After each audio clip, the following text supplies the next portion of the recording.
Hello, চলে আসলাম বাড়ির সামনে বাজার থেকে ঘুরে। আর দেখো আমাদের ঘরের সামনে এই যে আমাদের বাড়ি, ঠিক আছে, ভেতরে। আর বাড়ির সামনেই এখানে কচু বাগান হয়ে আছে একদম পুরো অনেকটা জায়গা জুড়ে। এই যে কচু বাগান দেখতে পাচ্ছ।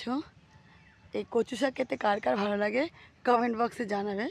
আমি অতটা পছন্দ করি না, প্রচণ্ড ঘাম, চোখ খুলতে পারছি না। আর কচু গাছগুলোর নামটা কি কি কচু এগুলো সেটাও জানাবে।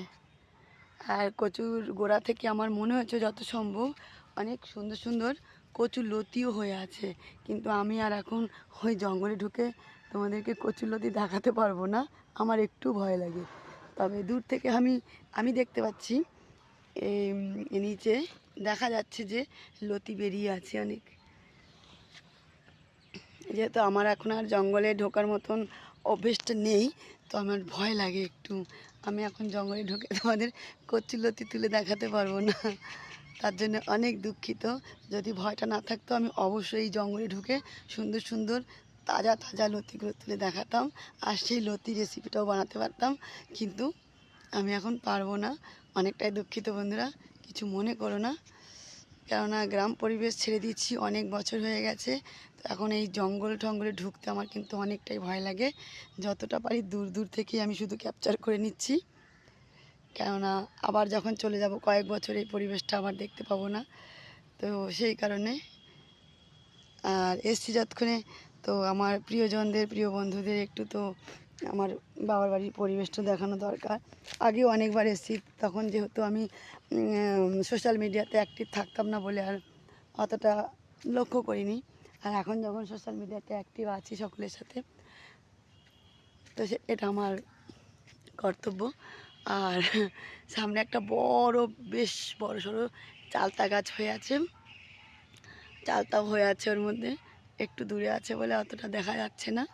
আর এখানে কিন্তু এই জঙ্গলটার মধ্যে অনেক সুন্দর সিম গাছ, তাজা তাজা একদম হারিয়ালি, আর তার মধ্যে বেশ সুন্দর সুন্দর পার্পল পার্পল ফুলগুলো ফুটে আছে। মনে হচ্ছে না অনেক সিম ধরবে, এখনও ধরেনি, শুধু ফুলগুলোই ফুটে আছে।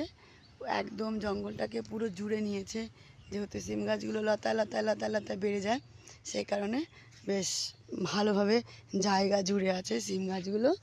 আর যখন সিম ধরবে তখন একদম গাছগুলো ভরে যাবে। ভেতরে কিন্তু অনেক বড় একটা জঙ্গল আছে। আর আরেকটা জিনিস দেখাবো তোমাদের, এই যে পুকুরটা আছে না, এখন তো নোংরা হয়ে আছে। ছোটোবেলায় কিন্তু আমরা এই পুকুরে খুব স্নান করতাম, হ্যাঁ। আর এখন দেখো নামা যাবে না, অনেকটাই নোংরা জল হয়ে আছে, কেননা এখন আর পুকুরে কেউ এরকম স্নান করে না।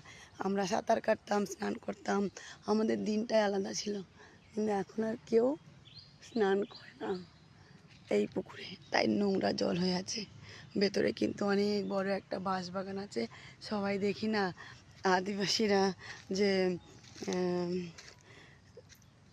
বাঁশকুড়োল বাঁশকুড়োল বলে, সবাই খাচ্ছে কিনে কিনে, আমি কিন্তু এখন এখানে পেতে পারি, কিন্তু আমার আর ঢোকার মতন বাঁশ বাগানে মানে ভয়ে আমি আর পারবো না, দেখাতেও পারবো না, তার জন্যে অনেকটাই গভীর। তো আমার পরিবেশটা কেমন লাগলো বন্ধুরা অবশ্যই জানাবে এই ভিডিওর কমেন্ট বক্সে।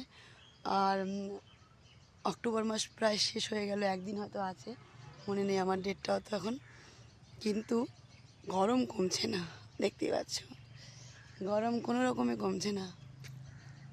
মনে হয় এবার পুরো বছরই গরম হবে। সামনে আকাশটা কত সুন্দর লাগছে দেখতে, দারুণ একটা সুন্দর জায়গা। Tata, bye bye.